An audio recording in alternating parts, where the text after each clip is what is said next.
Is it on? Yeah, it's on. Weizmann Institute. All right, thanks everyone. I'm going to talk about part of the work that I do in my lab, what I call bridging minds and machine. More specifically, it's related to the work that we develop on mind reading.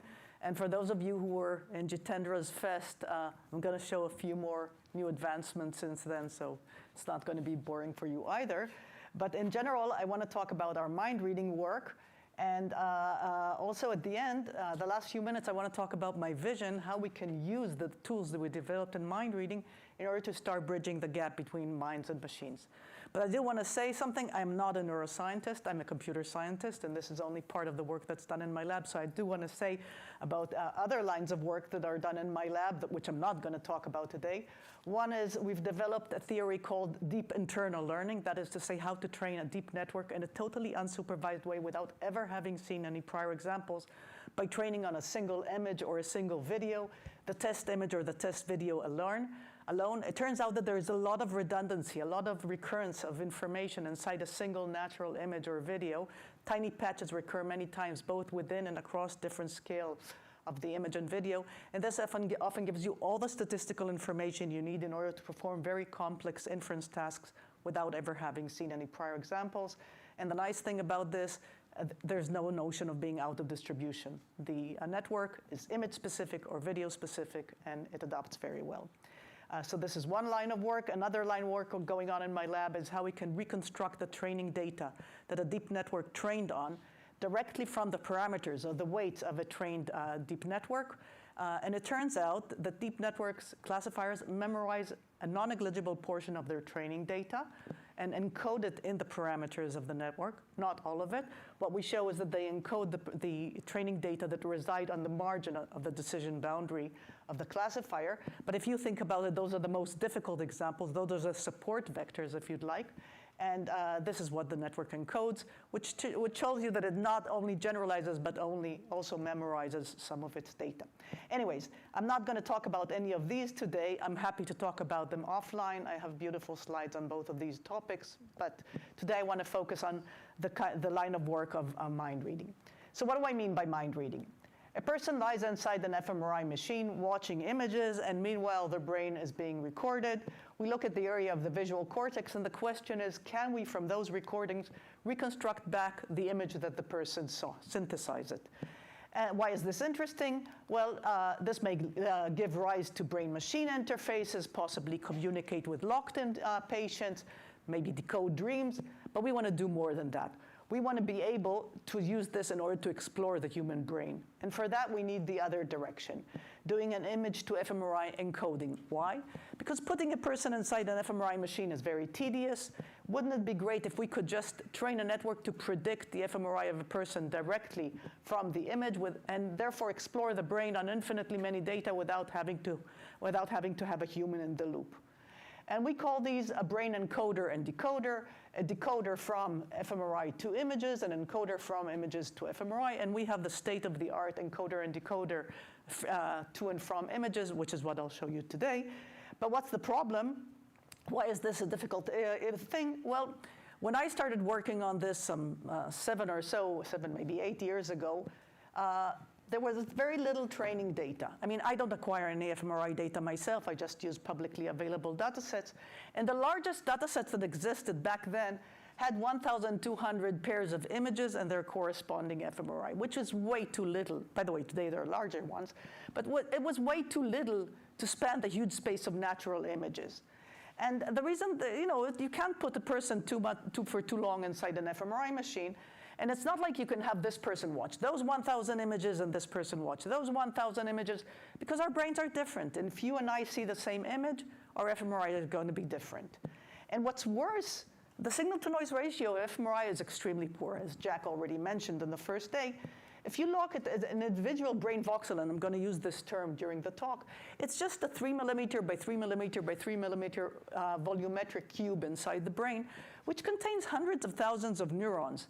And the output of this brain voxel is just a single scalar value in the fMRI. And it's not even the average neuronal activity in this brain voxel.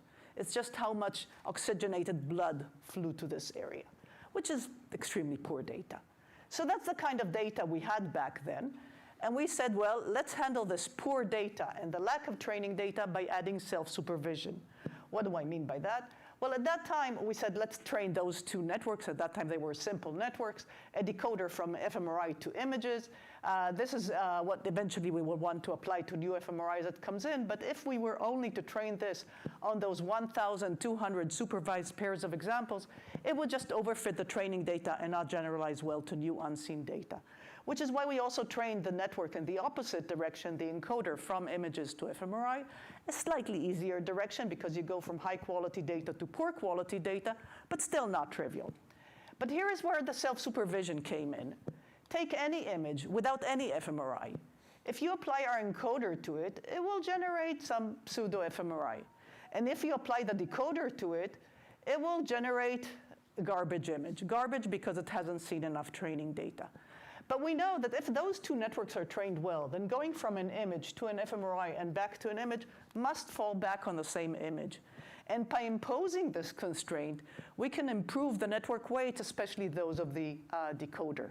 And since this can be applied to any image without any fMRI, in principle, we can train this on as many images as we want, which allows us to adapt the decoder to the statistics of natural images that were never seen inside an fMRI machine.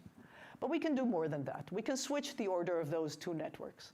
Now, the decoder, its input is an fMRI, and the output of the encoder is an fMRI. And if those two networks are trained well, then the cycle going from fMRI to image and back to fMRI should fall back on the same fMRI, which means we can train it on fMRI without any images. And in particular, we can impose this cycle consistency on the test fMRI that we wish to decode, which allows us to adapt the decoder to the statistics of the new test data, which may very well be outside the distribution of the training data. Do you prevent collapse too? Now, no, that this is not an autoencoder, okay? In a regular autoencoder, you have very little control in the intermediate embeddings, okay? In fact, you could make this an identity, okay?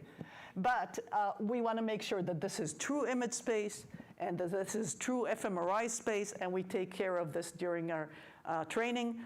Due to the interest of time, I'm skipping this, but I'm happy to talk about it in the Q&A part, okay, or offline. But yeah, you don't want it to collapse. So here, these were the kind of results we had 4 years ago on these tiny data sets.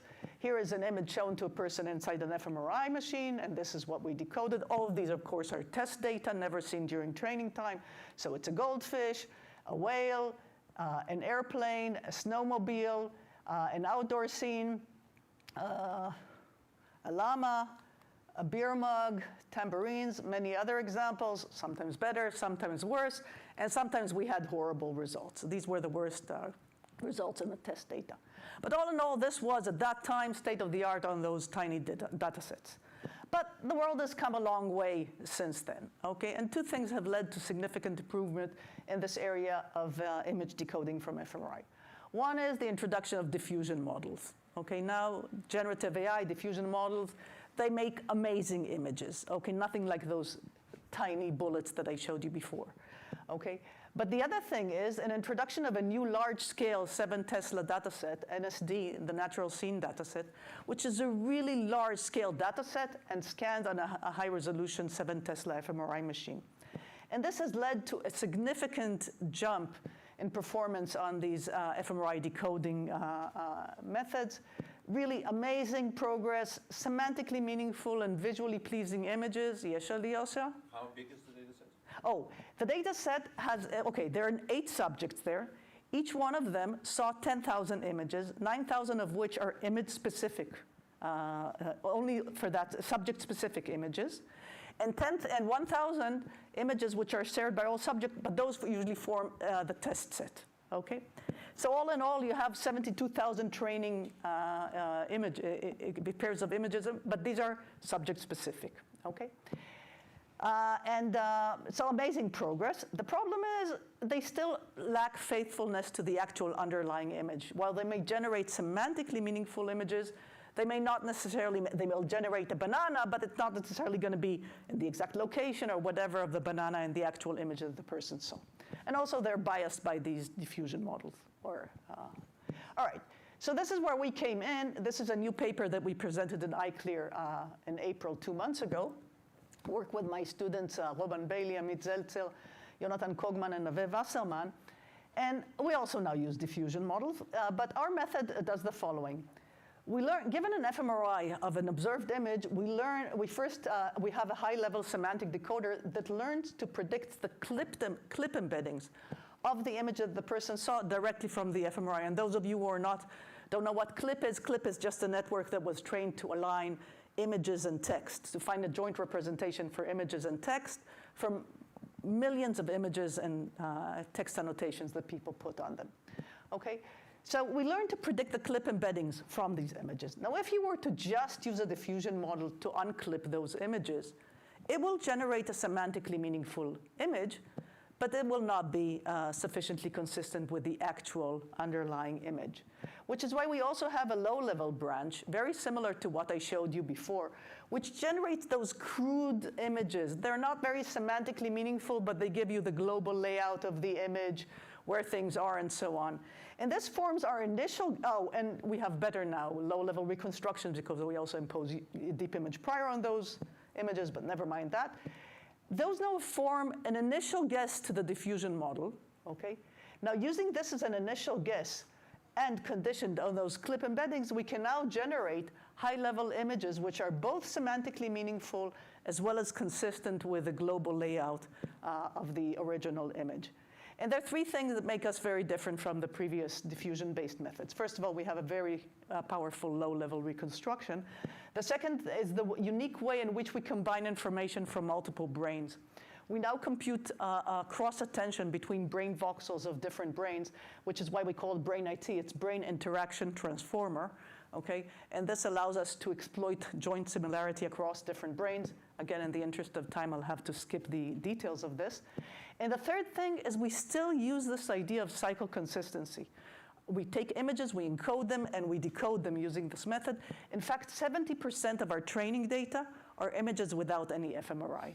And this allows us this gives us high diversity and the ability to transform to new brains with very little data. All right, so these are the kind of results we currently have.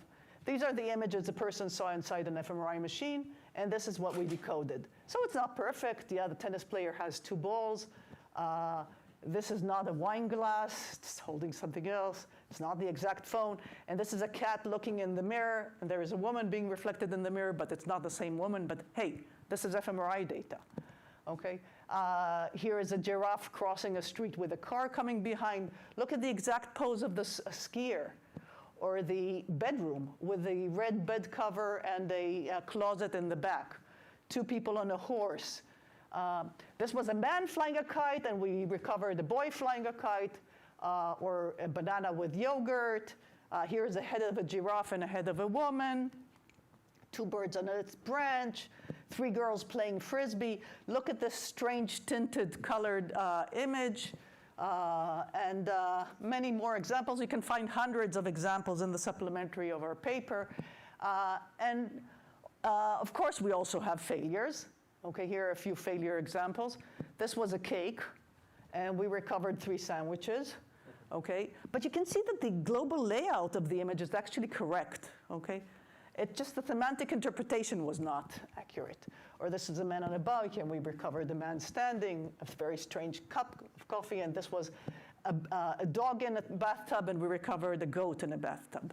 Okay, but all in all, really, this is state-of-the-art image decoding from fMRI. And moreover, often it's easier to ask questions about the image than actually to reconstruct the image, which is an archive paper that came out this week by our group. We want to ask question answers directly on the fMRI itself. So we extended this brain interaction transformer to not only recover visual tokens, but also language tokens, which we can now feed into a VLM. And we can now ask questions directly on the fMRI. Ask a question, request a caption of the image that the person saw without reconstructing the image itself. And here are just 2 such examples. This is the ground truth image. Of course, all the network sees is the fMRI of the person who saw the image. And we can directly ask questions on the fMRI.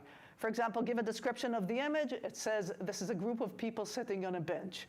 And we can ask, where is this scene located? And the answer is a park. And we can ask what season is in the picture, and it says autumn. Or this image, give a description, it says baseball player standing on a field. And what color is the baseball glove? And it says black. And the last question really surprised me. What team does the player play in? And it says Phillies, okay? Now, Jack was right. There's no way fMRI can see this high resolution data. But it probably inferred it from the colors of the player and from, I don't know what. I was surprised when I saw this answer. Of course, we have lots of mistakes. Don't misunderstand me. You can find more details in the paper. Anyways, so far I talked about the brain decoder. What about a brain encoder? Why do we want a brain encoder? Because this will allow us to explore the brain on infinitely data without having to put a human in the loop. For example, imagine you wanted to know where is color encoded in the brain, and you had a good brain encoder. Then you could take any colored image and encode it into fMRI, and then strip off the color from this image and encode it again, and now ask which brain voxels have changed their activity due to stripping off the color. And since you can apply it to as many images as you want, you can come up with statistically significant hypotheses which you can then verify on a real human inside an fMRI machine, unlimited amount of data. And in general, brain scientists explore the brain on fMRI data. They want to know where are faces encoded, where are emotions, where is text, where is learning happening, where is memorization happening. Wouldn't it be great if we could train an image to fMRI encoder so that we can then apply it to as many images as we want, predict as many fMRI as we want, and explore the brain on whatever questions we have. What's the problem? There are no good priors on fMRI. We had wonderful priors on images, very strong foundation models that were trained on billions of images, nothing to do with fMRI. And those formed very strong prior on our output images, even though the fMRI data is very fable. But we don't have good priors on fMRI. We don't have strong foundation models for fMRI, which means that to train a good image to fMRI brain encoder requires much more data. And therefore, we say, let's combine information from multiple brains. And moreover, we don't want to just combine from multiple brains. We want to combine it from multiple data sets. Imagine you could train a single universal brain encoder on all fMRI data that was captured over decades in different places in the world. Each one captures their own fMRI data and does their own experiment. Wouldn't it be great if we could train a single universal brain encoder on all of these? What's the problem? Our brains are not the same. If you and I watch the same image, our fMRIs are going to be different. And they're going to be different not only because they're not anatomically aligned. Even if you anatomically align them, they're still quite different. In fact, we checked the correlation between anatomically aligned images of people who saw the same images is 0.2. 0.2 is very poor correlation. Part of it is because our brains are non-rigidly deformed with respect to each other. But also when you see blue and I see blue, we don't necessarily functionally respond to it the same way. Which is why, and there's no shared data across these data sets to allow us to do any hyperalignment or functional alignment between those fMRIs, which is why most existing brain encoders are typically subject-specific, and the few that are not subject-specific usually give very poor predictions, okay? And we said, no, we still want to train a single universal brain encoder on multiple subject data sets and machines. And why do we want to do this? Because this will, and by the way, we worked with 3 data sets. One is this new 7 Tesla NSD data set. Another one, people watched COCO images. Another one is a 10-year-old fMRI on ImageNet, where people watched images from ImageNet and were scanned on a 3 Tesla machine. And a 20-year-old data set by Jack Gallant of black and white images scanned on an old 4 Tesla machine. We said we want to train a single universal encoder on all of these. Why? Because this will give us much more training data, orders of magnitude more, and therefore a much better encoder. But moreover, it will allow us to discover shared functional regions across different brains that never saw the same images, okay? And we call it the wisdom of a crowded brain. This is actually a 2-year-old paper, but it took the reviewer a long time to understand it. So finally, they managed to appreciate it and it got accepted to cognitive computational neuroscience, which will be in August in New York. It's the first time I submit anything to a neuroscience conference. Anyways, so how do we go about doing this? Well, we want to train an encoder on different brains that saw different images and were scanned on different machines. Okay? We know that they're going to be different. Even if they were to see the same image, those fMRIs are going to be different. But what might be the same across all of these is individual brain voxels. It could be that my brain voxel here and your brain voxel there respond the same way to visual information, or that two different brain voxels in my own brain respond the same way. This is currently not exploited. So what we want to do is we want to map all these brain voxels. We want to move to a voxel-centric approach. We want to map all these brain voxels into a single shared voxel embedding space, and in a moment I'll explain how we do this, and train the universal encoder on this shared space. How do we, and this will allow us to exploit the similarity of individual brain voxels both within and across different brains. How do we do this? For each brain voxel in each brain, we learn what we call a voxel embedding. It's just a sophisticated term. It's a code. Okay? It's just a code that learns to encode what this brain voxel cares about inside images. How do we learn that? For any image that this brain saw, we extract deep image features using a Dino2. By the way, those who don't know what Dino2 is, it's a very strong foundation model that was trained on billions of images, nothing to do with fMRI. And we use this to extract deep image features from low level to high level. And now what we will do is we will use this code of this voxel embedding, and learn how to cross-attend between this voxel and those features in order to predict the activation of this brain voxel on this image. So what we learn is how to cross-attend, and again, those who don't know what cross-attention is, it's a very sophisticated type of cross-correlation, if you want to think about it. So we learn how to cross-attend between this brain voxel and those deep features, such that we predict the activation, the fMRI activation of this brain voxel on that image. And the only loss that we have is the degree of similarity between the true fMRI activation and the predicted fMRI activation. Now note that this voxel embedding, this code, is not image specific, it's voxel specific. Because any image that you'll give it will have to learn using this code, it will have to learn to predict the activation of this voxel on that image. And therefore, this code must learn to encode what this voxel cares about in images, whether it attends to low-level features or high-level features, whether it cares about the position of the feature in the image or doesn't care. All this is optimized and encoded in this voxel embedding. And each one of the voxels and each one of the brains of all those people has such a voxel embedding, such a code. But all network components are shared by all brain voxels from all brains and all machines. Okay? Now, by the way, this is not an output of a network. It's just optimized backwards through all the network parameters. Okay? Now, this gives us much more training data. If we have tens of thousands of fMRIs, we have billions of individual voxel embedding readings. Okay? And not embeddings, individual voxel readings. Okay?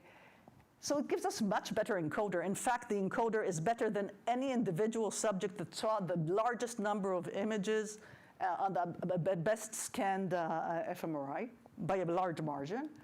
But what's more interesting, it allows us to discover shared functional regions across different brains that never saw the same images. And let me show you this. So we saw that we map all these brain voxels into this shared voxel embedding space. Let's zoom into this space. Here you see only 1% of the data, otherwise it will be cluttered. Each point here is a single voxel embedding, and this is, the voxel embedding is a 256-dimensional space, but here it's projected onto a two-dimensional space using T-SNE projection, okay? Now you see that, so each point here is a single voxel embedding, and you see that these voxel embeddings are not uniformly spread in the space, they form clusters.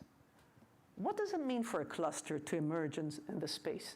Remember, each brain voxel individually optimized its own embedding to learn what it cares about in images.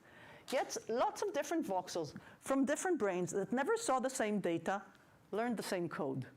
That cannot be accidental. That means that this code, this voxel embedding, encodes something which is functionally meaningful inside images, which is visually meaningful. So what we can do, since we know where each brain voxel came from each brain, we can map those clusters back into those brains. And we can see where the purple voxels fall, where the blue voxels fall, and so on. Okay, these are two subjects that never saw the same data. These are anatomically aligned brains, but you can see that they're not functionally aligned.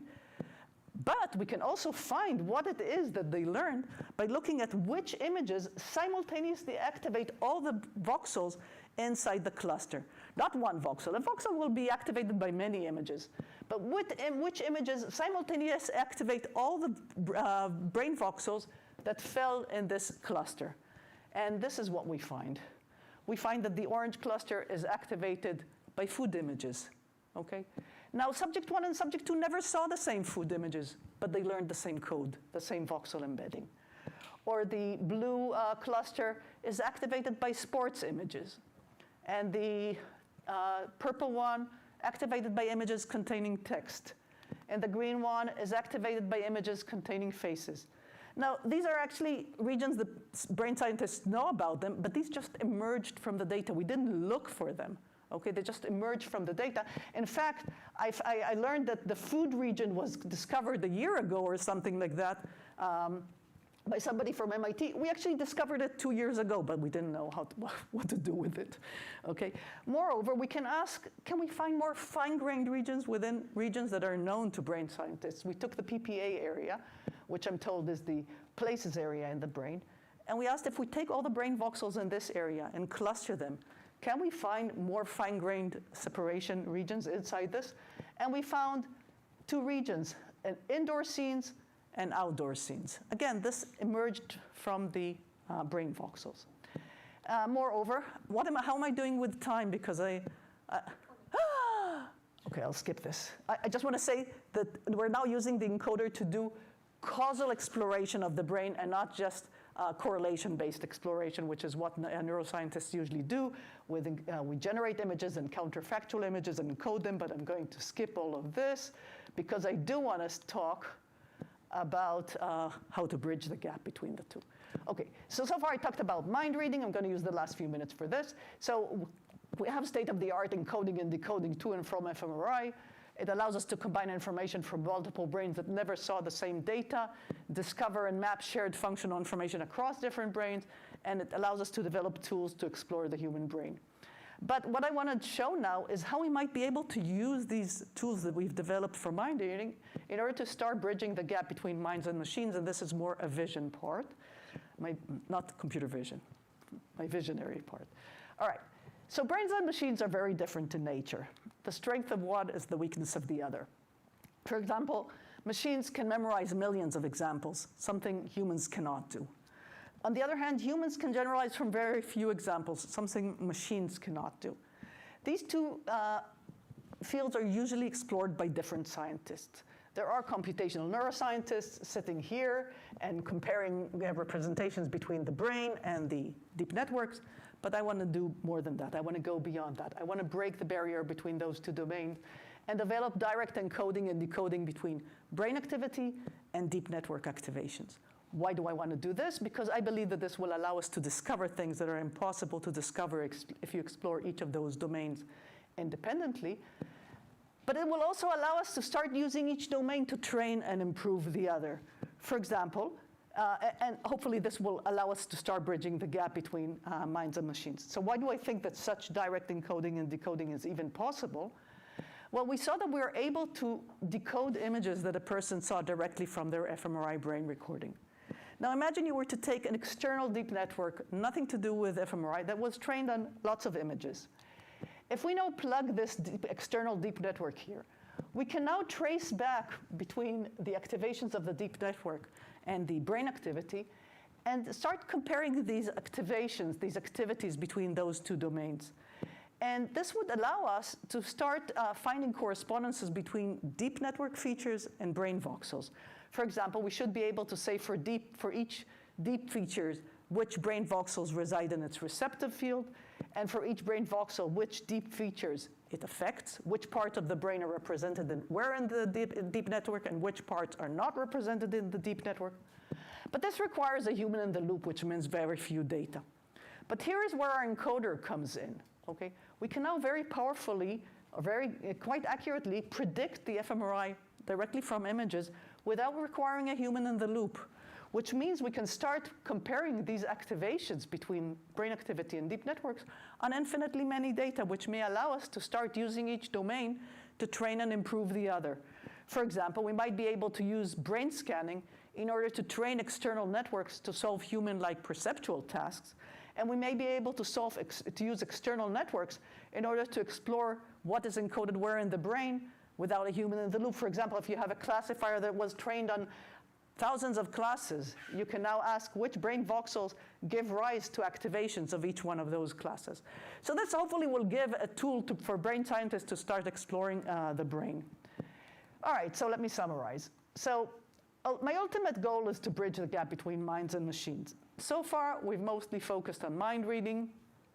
We've developed state-of-the-art encoder and decoder to and from fMRI, which allows us to combine information from multiple brains and discover shared functional regions. But of course, we are interested in many more questions.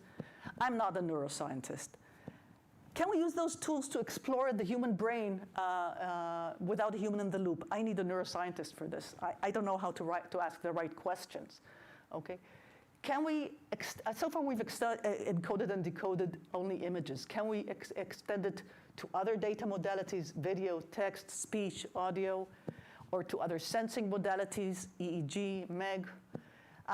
Can we use our tools in order to discover brain disorders, virtual stroke? If I have a stroke in part of the brain, can I just shut off part of this fMRI and decode it and see what this person sees or doesn't see if they have a stroke in the visual cortex? Can we decode dreams? For this, we definitely need first to develop a video decoder, which we're working on now. What are adversarial attacks on the brain? I have an image to fMRI encoding.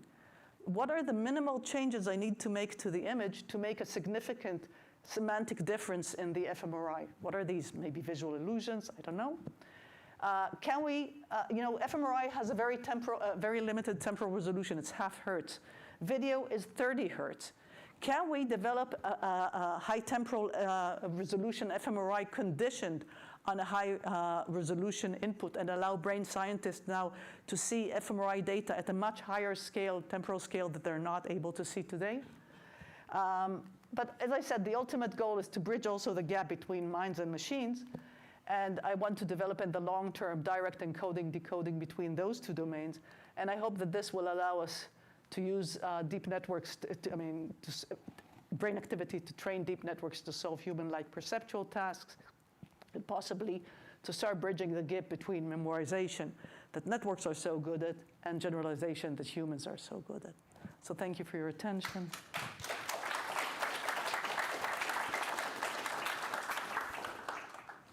And I'm happy to take questions.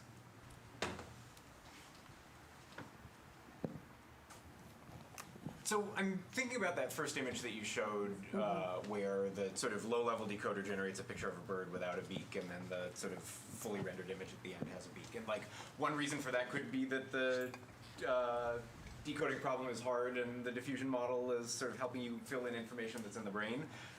Another possible explanation is that there's just no representation of the beak at all in the fMRI data, and that's, the person's not even attending to it, and that's just getting filled in because this decoder model knows. Definitely, part of the information is hallucinated because of and it's using those diffusion models that have strong priors.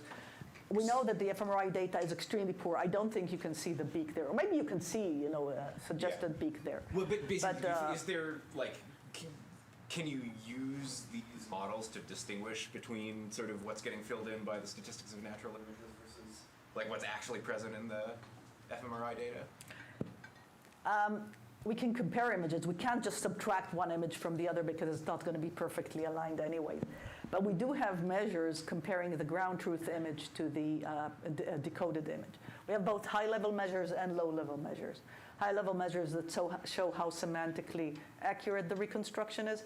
Low-level measures that measure exactly the type of things you were asking for, how correlated they are, and so on. So all of these are found in our paper, and you can find also ablations, what happens if we drop the low-level part and only do the semantic part. These are all found in the paper. Yeah, but I can't for a specific image answer, I guess I'm just wondering, like, if you have, and maybe this isn't available in any of these data sets, but information about like what people were attending to and what people weren't attending to. Ah, whether you can so you know, correlate that with, interestingly, like, if what's I look stable at, in the generated okay, images so and not. interestingly, when I look at our results, I see that the foreground objects are actually reconstructed quite accurately, whereas the background much less accurately. And it does show what people have attended to, I think. That might be also just the prior of those models is like Could something be. like ImageNet. Could be, but I think people do attend more to the foreground object. If you track people's eyes, you can reconstruct what they're looking at way better than all the stuff in the background. That most of your visual cortex activity, moment to moment, is dominated by photographs. Which is a proxy for attention. Yeah, so I believe that you sort of have a more blurry version of the background, which is not surprising why we don't reconstruct the exact details in the background. But, yeah, that's my, yes. How sensitive are the results to the image backbone you're using? So you're using Dino V2, but that's a specific So, choice. yeah, so you're not talking about the encoder. The encoder No, uses yeah. Dino V2. We tried to also replace it with Clip. It gave quite similar results, a slight deterioration, but it wasn't that sensitive. You need a strong foundation model, but it's not that sensitive to which foundation model exactly. Yes, Sheila? You're using diffusion models. I just missed the part. Are these pre-trained stable diffusion models, or are you training them first? So it's pre-trained diffusion model, but then we're fine-tuning it on the fMRI data. Okay, so then the And it's not just the CLS tokens of Clip, it's the patch level tokens of Clip that we're reconstructing.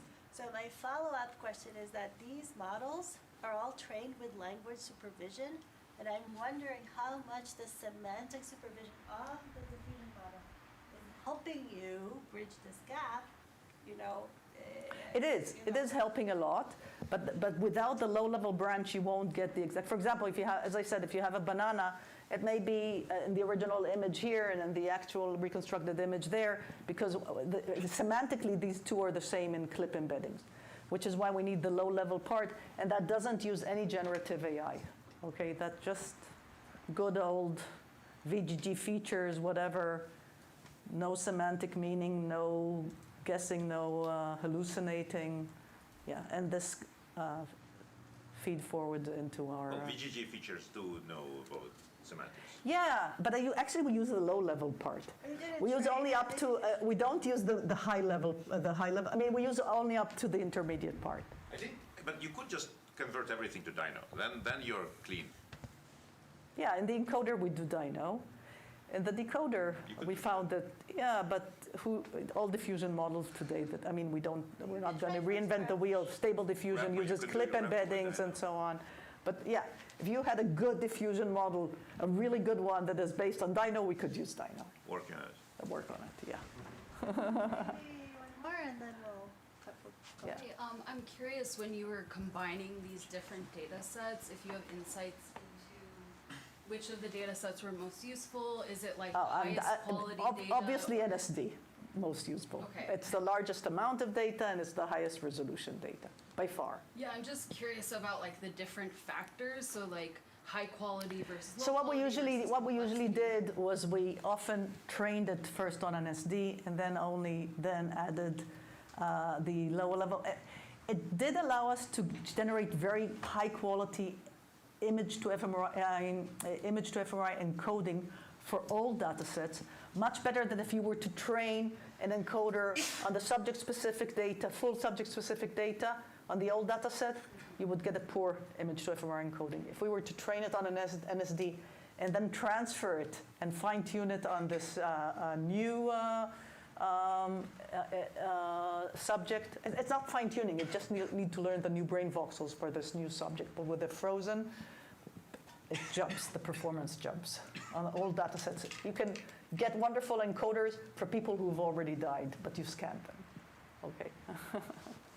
MRI data varies by like a factor of 3, and even just across individual people, and it probably varies by that much across centers who collect data.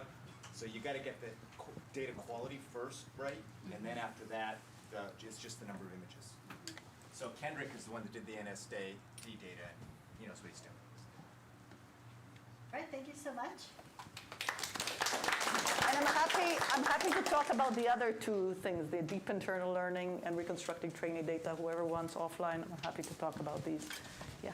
And Michal will be available at the coffee, so if you have more questions, you can take it there. Yeah. This concludes our official day, so thank you everybody very much. If you're an invited participant, you're going to go get coffee and come back here at 3:30. Which means if you're part of my leadership teams that are not, it's not at the orientation, so Philip and Jacob and everybody who's described or Yossi, you come here for 1 second, let's have a little huddle. It says 3:30 coffee.